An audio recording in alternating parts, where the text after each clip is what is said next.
The silence is my best companion. Within the walls of my office, surrounded by piles of books and the constant clacking of the keyboard, I find peace. My name is Nathan, author of 3 novels that few know and many ignore. I don't care. Writing has always been my refuge, not my springboard to fame. My latest book has been stuck at chapter 7 for 3 weeks now. The words that normally flow seem to be caught somewhere between my thoughts and my fingers. Maybe it's the echo of the empty house, even when it isn't.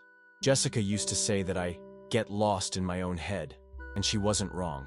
I'd rather be alone in my office than deal with most social interactions. People drain my energy like emotional vampires. Here, surrounded by my fictional characters, I feel at home. They don't demand fake smiles or forced conversations. They don't ask why I'd rather stay home on a Friday night. They're just there when I need them and vanish when I close the laptop. Subscribe to the channel and leave your like to access more stories like this. Jessica and I met in college. She was vibrant, full of ambitious plans, and had this contagious energy that fascinated me. I was the opposite. Reserved, thoughtful, happy, just watching the world from afar. Opposites attract, everyone said. Nobody mentioned that eventually they might repel. In the early years, it worked. She'd pull me out of my shell while I anchored her when her ambition threatened to consume her. But over time, the differences that attracted us started to pull us apart. Her career took off, from administrative assistant to marketing director in 5 years. Meanwhile, I was still immersed in my manuscripts, celebrating small literary victories that she barely noticed. Our apartment turned into 2 islands. She was always on the phone, negotiating contracts, planning strategies, replying to emails, late into the night. I, taking refuge in my office, created fictional worlds while our real one crumbled. Eating together became a rarity. Deep conversations were extinct. Physical contact, a distant memory. We ended up sharing only the address and some bills. Our glances rarely met. When we were in the same room, the silence weighed more than any argument. We didn't fight. It would take an effort to do that. What we had was something worse. Apathy, a relationship in a coma, maintained by things like the mortgage and everyday routine. Last Tuesday, Jessica walked into my office without knocking, something rare these past few months. I pulled my eyes away from the screen, surprised by the interruption. "I need you to come with me to the company's annual event on Friday," she said, leaning against the door as if announcing we were going to the supermarket. I frowned, confused. For the past 2 years, she had attended every corporate event alone. My presence was never requested or even suggested. I always understood, the unspoken message, I didn't belong in that world. "Why now?" I asked. "The CEO will be there with his wife. All the directors are bringing their partners. I don't want to be the only one alone." Her explanation was practical, calculated. Nothing romantic or personal, just corporate. Strategy. Still, a small spark of hope lit up in my chest. Maybe it was an opportunity. Maybe, after months of living like strangers, we could rediscover something of what we once had. "Okay," I replied, trying not to sound too eager. "I'll be ready." A fragile smile crossed her lips. "Thanks. It'll be important for my image at the company." And just like that, any illusion of reconciliation began to fade. I'd be an accessory, not a companion. The ballroom of the 5-star hotel sparkled with golden lights and champagne flutes. Jessica looked stunning in her black dress, greeting colleagues with rehearsed smiles, quickly introducing me before moving on to the next group. I tried to blend in, forcing smiles, drinking more champagne than I should have to calm my social anxiety.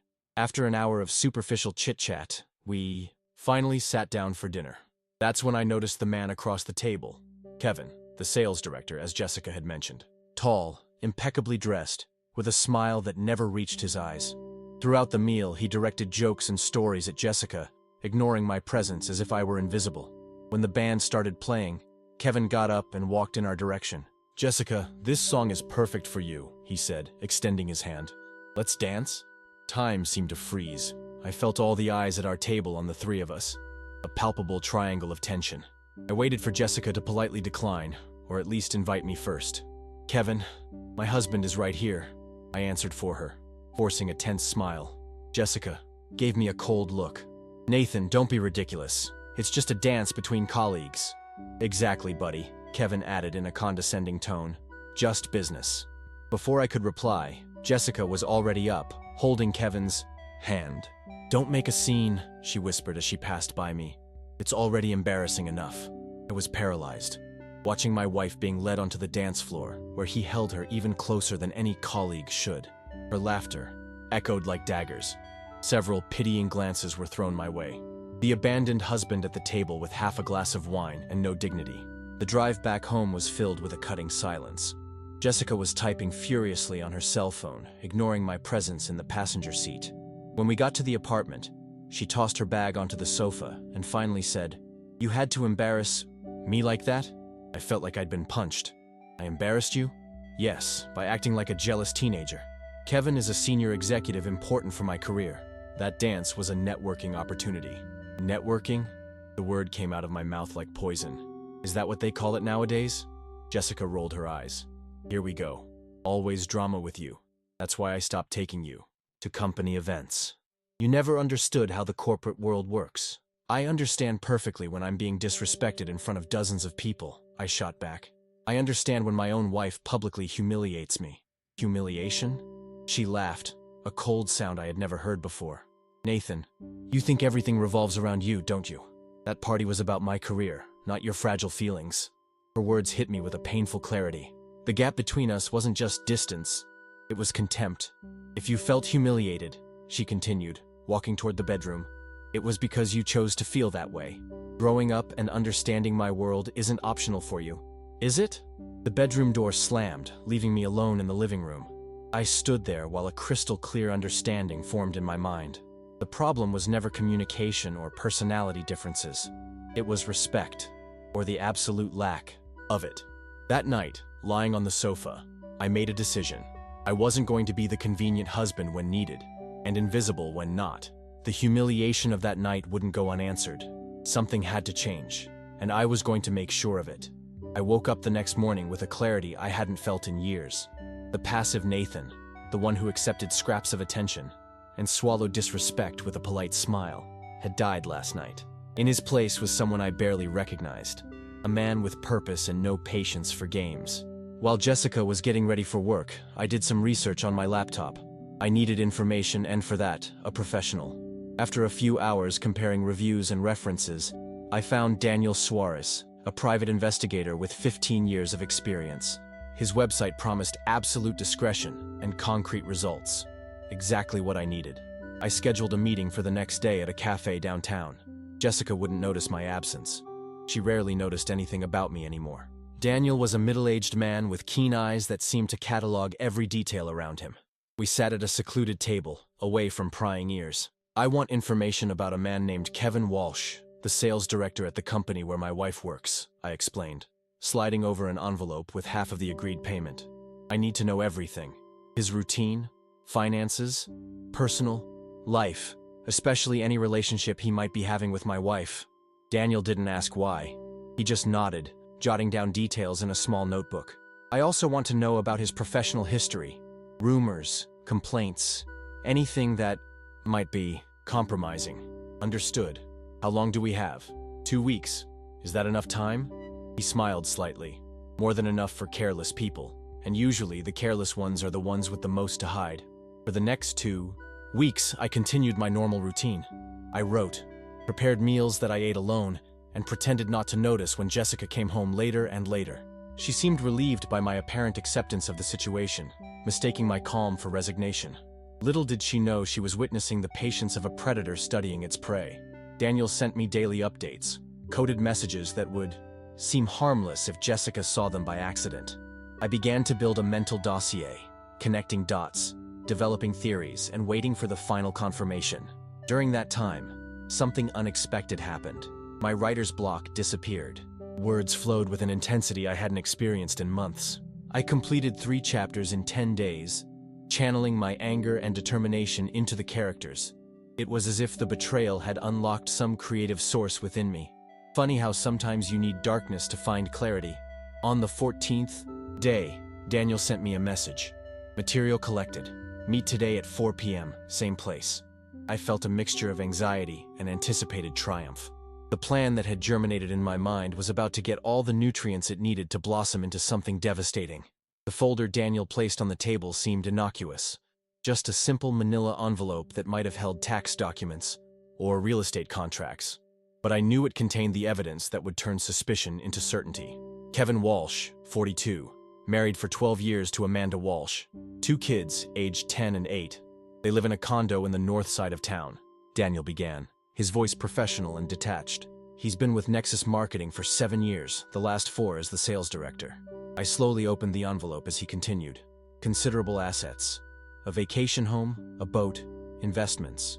He lives a bit above his means with some significant credit card debts. He likes betting on horse races on weekends. The first photos showed Kevin in everyday situations, leaving his house in the morning, in the company parking lot, having lunch at fancy restaurants. Now, the interesting part, Daniel adjusted his posture. Walsh has a history of inappropriate relationships at work. 3 assistants asked for transfers in the last 5 years. An intern left abruptly last year. Nothing was officially recorded with HR. He's careful and has connections on the board. The next photos showed Kevin during various encounters with different women in hotels, in upscale restaurants, in isolated parking lots. I felt my stomach clench when I reached the section I feared the most. His wife and Walsh started meeting up regularly about 4 months ago, Daniel said in the same neutral tone one would use to comment on the weather. At first, it was extended lunches, then at a hotel in the West Side, always on Wednesdays. The images were unmistakable. Jessica entering a discreet hotel, Kevin arriving 15 minutes later, the 2 leaving separately, hours afterward. Printed text messages with timestamps, explicit conversations, detailed plans, occasional mockery. Of me. In one, Kevin asked, "And the writer? Still lost in his fantasy worlds?" Jessica's reply, completely oblivious. He could have a bomb go off next to him while writing and he wouldn't notice. I took a deep breath, swallowing the nausea rising in my throat. It wasn't just physical betrayal. It was a betrayal of my trust, my dignity, of the vows we exchanged. It was complicity in humiliation. "There's more," Daniel continued, showing another set of documents. "Walsh is involved in some questionable practices at the company. Inflated expense reports, pressuring female subordinates, in exchange for promotions, manipulating sales numbers. I got confidential testimonies from 2 former employees. There are also indications that he used insider information for his own benefit on at least 2 occasions." I turned the pages slowly. Every document was a piece of a puzzle that revealed not just an affair, but a pattern of predatory, unethical, and potentially illegal behavior. Kevin wasn't just my wife's lover. He was a man who built his career by exploiting others and bending the rules. "And what about this?" Daniel asked, sliding a final envelope over. "I thought you might want to deliver it personally to Mrs. Walsh." Inside, there was Kevin and Amanda's home address, details of their daily routines, and Amanda's personal email. Daniel even included a personality analysis based on their social media, suggesting the best approach should I decide to contact her. "You were thorough," I commented, feeling a mix of gratitude and unease at the level of detail. "It's my job," he replied simply. "What you do with this information is up to you. But if I may offer some professional advice, evidence is like a weapon. The timing and the way you use it determine its impact." That night, sitting in my office with the folder open in front of me, I meticulously mapped out every step of what was to come. It wasn't going to be an emotional outburst of anger.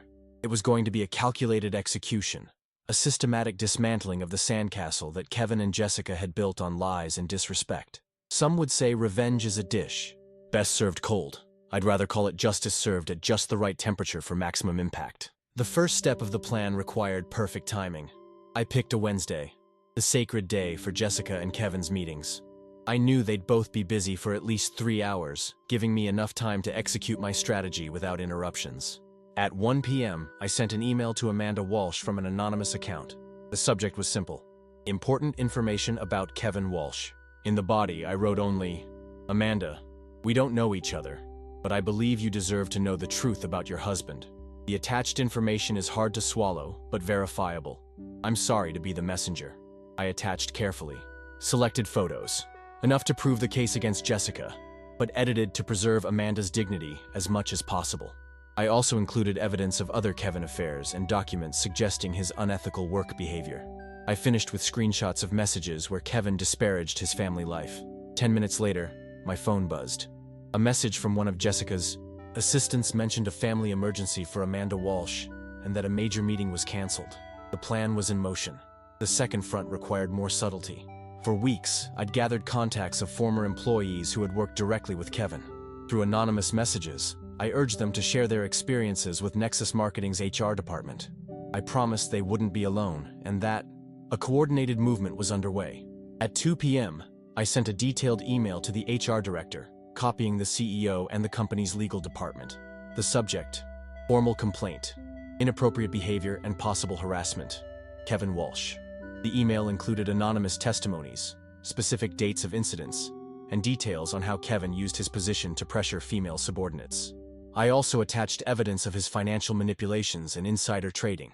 To lend credibility to the complaint, I named 2 former employees who, after my anonymous conversations, agreed to testify if needed. The icing on the cake. I mentioned that a major publication was investigating toxic work environments in marketing companies, and that Nexus could be mentioned. The bluff about the journalistic report was calculated. Companies like Nexus fear public scrutiny more than any internal process. They would act quickly to contain potential damage to their image. At 3 p.m., I sent one last communication, an anonymous letter to the Walsh residence addressed to Amanda, containing every detail that didn't fit in an email, including specific dates and locations of Kevin's meetings with Jessica. I attached a handwritten note.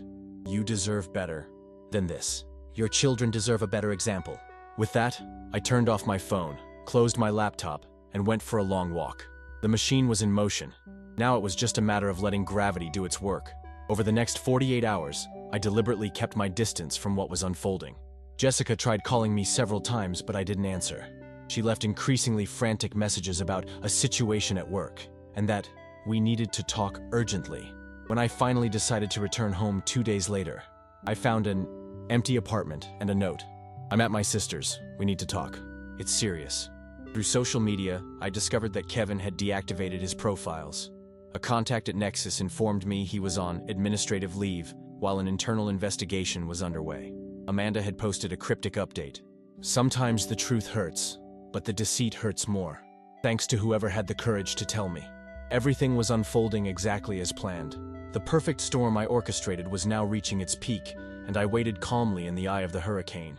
1 week had passed since I cast the stones that would create ripples through Kevin and Jessica's lives.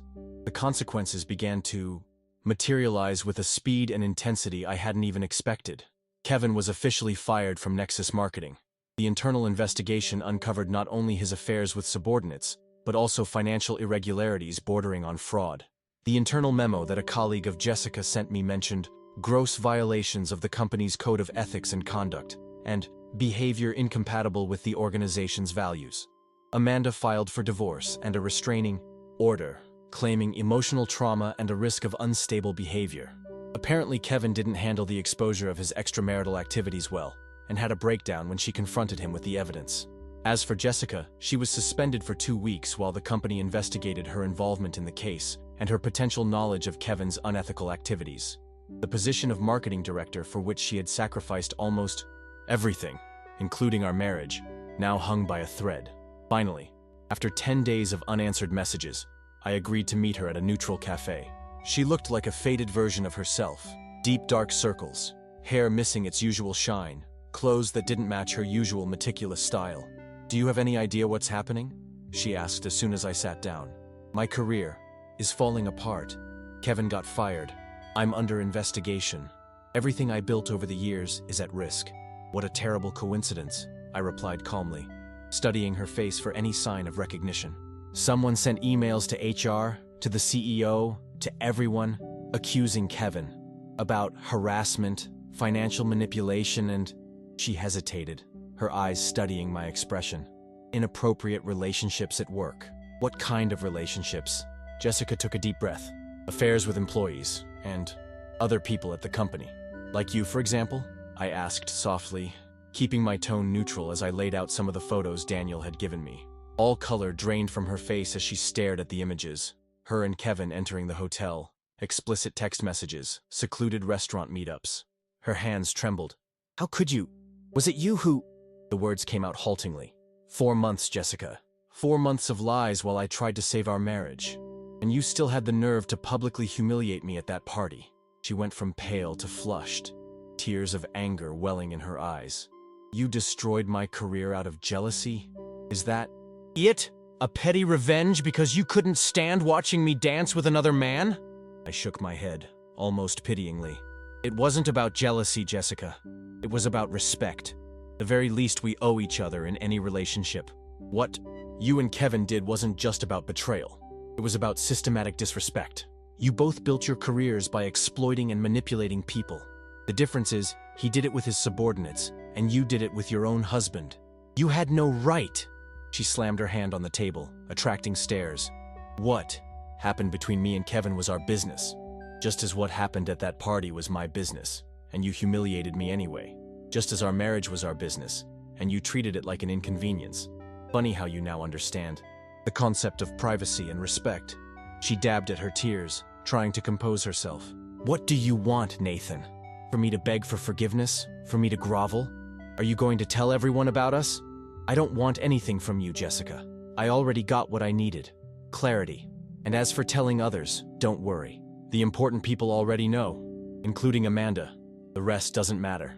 Jessica fell silent for a long moment, processing the implications. Amanda knows? You told his wife? I thought she deserved the truth, just like I did. Do you have any idea what you did to her life? To their kids? The irony made me smile. It's fascinating how you care so much about her. Marriage, but never cared about ours. Jessica gathered the photos with trembling hands, slipping them into her bag. I'm done at Nexus. Even if I'm not fired, I'll never be respected there again. I hope you're satisfied with your revenge. Call it consequences, Jessica, not revenge. We all make choices, and you both made yours. Now you're reaping the results. She stood, adjusting her bag over her shoulder. And what about us? What happens now? You know as well as I do that there is no more us. Actually, there hasn't been for a long time. My lawyer will be in touch about the divorce proceedings. Watching her leave the cafe, I didn't feel the triumph I expected. Instead, there was a strange sense of closure, like closing a book after the last chapter. The story was over, not with happiness, but with truth. And sometimes, truth is enough. Subscribe to the channel and leave your like to access more stories like this. 3 months passed since that meeting at the cafe. Autumn arrived, transforming both the leaves and my life simultaneously. I finished my novel. Strangely, I completely changed the plot after everything that happened. My editor said it's the best work I've ever produced. The divorce is almost finalized. Jessica found a job in another city, smaller and less prestigious than her previous position. According to mutual friends, she rarely mentions what happened at Nexus or with me. Some stories are better left untold. Kevin apparently moved to another state after his divorce from Amanda was finalized. The latest news I heard indicates he's now working in car sales, a significant fall for someone who used to run entire departments. Eventually, Amanda reached out to me. Somehow, she discovered that I was the anonymous messenger. I don't know how. Maybe due to the timing, maybe intuition. We met once for coffee. She didn't thank me or scold me. She simply said, "The truth hurts less than the lie in the long run." I silently agreed. I moved into a smaller apartment, more suitable for one person. The silence that once felt oppressive is now comforting. It's not loneliness, it's solitude. There's a crucial difference you only understand after experiencing both. I reflected a lot on what happened, on my actions and motivations. I wondered if I was excessively cruel, if the revenge, because yes, it was revenge, despite what I told Jessica, was justified. I don't have definitive answers, just observations. First, relationships don't end suddenly. They wither, slowly, through small moments of inattention and disrespect. Like a plant that doesn't get watered regularly, it dries up leaf by leaf, until one day you look and realize nothing green is left. Second, humiliation is poison for the soul. While pain can be healed, shame leaves permanent scars. When we allow others to humiliate us repeatedly, we aren't practicing patience. We're normalizing our own erasure. Third, there are warning signs we deliberately ignore. Longer work hours, smiles that don't reach the eyes, ever more, elaborate excuses, conversations that abruptly end when we enter the room. Intuition alerts us, but the comfort of denial often seems preferable to the pain of truth. Fourth, revenge might bring momentary satisfaction, but it doesn't fill voids. I destroyed Kevin's career and seriously shook Jessica's. But it didn't fix our marriage nor completely heal my wounded pride. It only gave me a break to breathe and rebuild. Finally, I learned that respect isn't something we beg for, but something we demand, first from ourselves, and then from others. For years, I allowed Jessica's disrespect to erode my self-esteem, convincing myself I deserved that treatment. The true transformation wasn't when I executed my revenge, but when I realized I deserved more. Yesterday, I received an unexpected email from Jessica. Short and to the point. I've made unforgivable mistakes. I'm not expecting your forgiveness. I just wanted you to know I finally understand why you did what you did. I hope you find happiness. I didn't reply. Some messages don't require a response. Some stories end better with ellipses than with a full stop. Today, as I write these words, I no longer feel anger or sadness when I think of Jessica and Kevin. What I feel is something closer to understanding, of myself, of what I will allow in my life here on out, and of the power of truth, even when it's painful.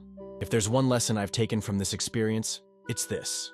Never let someone make you feel small so they can seem big. Mutual respect isn't a luxury in relationships. It's the essential foundation without which everything eventually falls apart. As for me, I keep writing, now with a new perspective. My characters are more complex, their motivations more ambiguous. The betrayals in my books aren't just plot devices anymore. They're explorations of human flaws and the capacity to recover. The page has turned. A new story begins. One where I am both the author and the protagonist. And this time, I'll be writing with my eyes wide open. Subscribe to the channel and leave your like to access more stories like this.